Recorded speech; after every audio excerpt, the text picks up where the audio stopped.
F1 legend Alain Prost has slammed Alpine's brutal Belgium management call, with the professor saddened and distressed by the move, which he says is a huge mistake for the squad.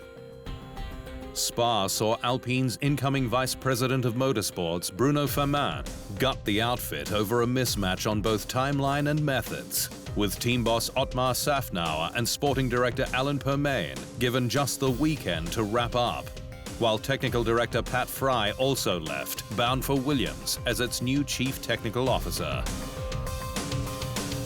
But while Prost says that Alpine should instead simplify its structure and build around an elite driver, he reserved his strongest words for its former CEO, Laurent Rossi, who was the catalyst for the changes. Prost described Rossi as an inept manager who thinks he can overcome his incompetence with his arrogance and his lack of humanity towards his people.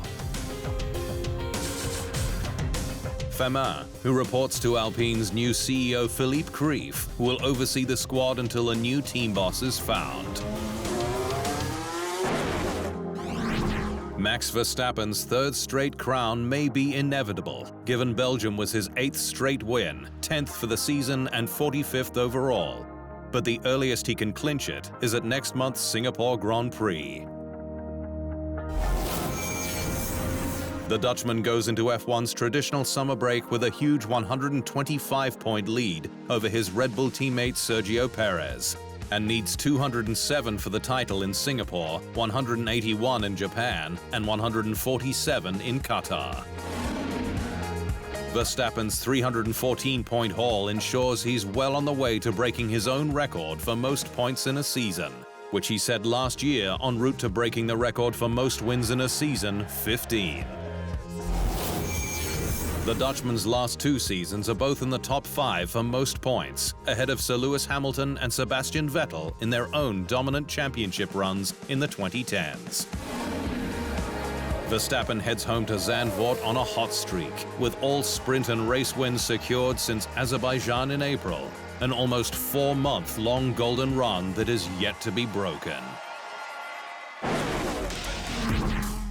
Red Bull continued to break records and trophies in Belgium, where its Constructors' Award was destroyed when a pit board fell onto it in the aftermath of a post-race team photo.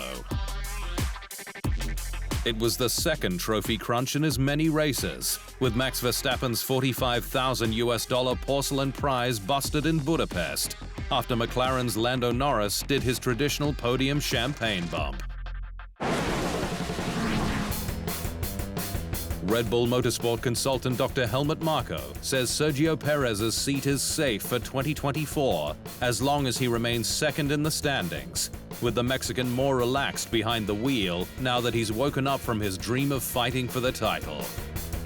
Checo returned to form in Belgium, where he started and finished second, following a 6-race run of fightback drives that it's believed were a result of his fading title ambitions against teammate Max Verstappen and his confidence-crushing crash in Monaco qualifying. But the squad stood behind its driver, despite Daniel Ricciardo in at AlphaTauri, with Checo delivering what's required in Belgium. We have a contract with Perez until the end of 2024. He is second in the World Championship. What need do we have to take action? Said Red Bull's Marko. George Russell says the majority of F1 drivers don't want changes made to Belgium's Spa-Francorchamps circuit, with progress made on runoff, despite 2 deaths at the track in the past 4 years. The motorsport community was shaken last month by the death of young Dutch driver Delano van 't Hoff at round 4 of the Formula Regional European Championship by Alpine. Tragedy struck in wet conditions during the closing stages of race 2, when a multi-car accident was triggered by Tim Tramnitz, who lost control of his car at the top of Radion. Van 't Hoff's fatal crash came just 4 years after the passing of Antoine Hubert during 2019's F2 feature race.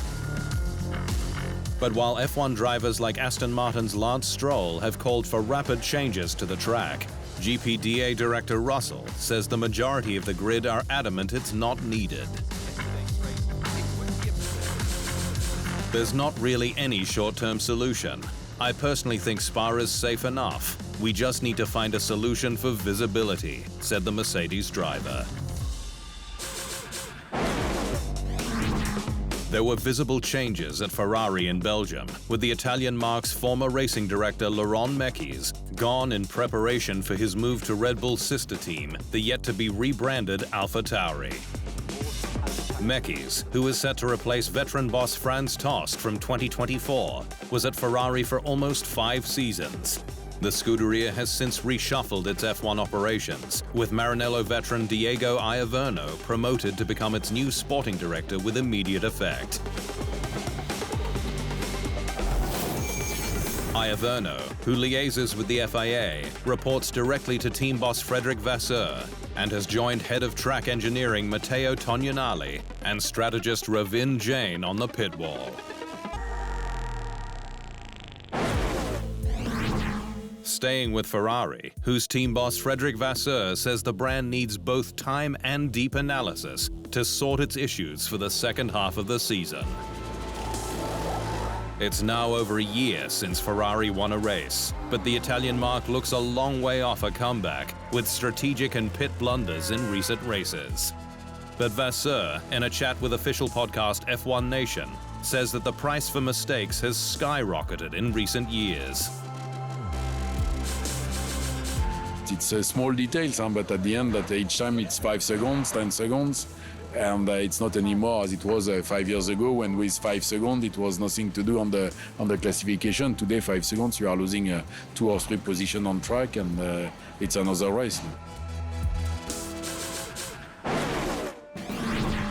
Haas says that it will continue to develop its 2023 car, with any upgrades that it delivers set to be carried over into 2024. Haas is currently locked in a fight for 7th in the standings, with resurgent British squad Williams, the Pan-Atlantic pair locked on 11 points apiece with 10 rounds remaining.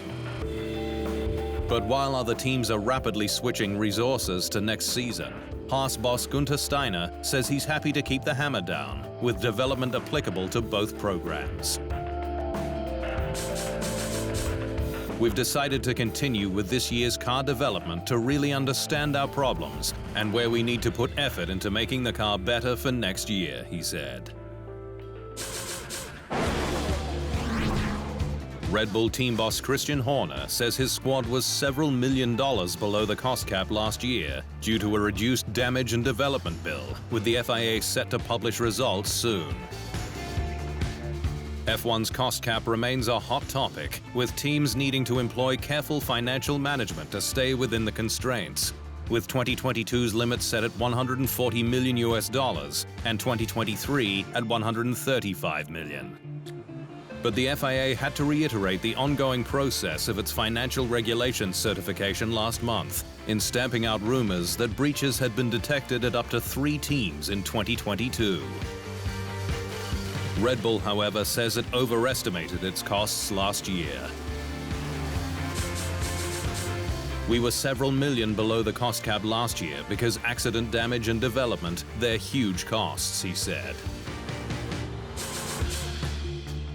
Red Bull was slapped with substantial penalties for its 1.6% breach of 2021's cost cap, including a $7 million fine and a 10% reduction in aero testing.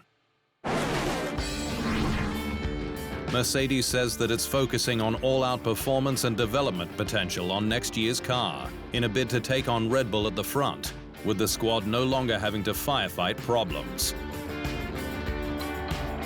The Silver Arrows have fallen from grace in F1's new era, with the squad finally abandoning its zero-pod concept after Bahrain this year. But while recent upgrades have focused on the new direction, overseen by James Allison, 2024 is about closing the gap in lap time. We're a little bit less focused on solving this list of issues and just looking at how can we make a good step in lap time and hopefully a step that's going to get us back to regular pole positions and being able to challenge for wins.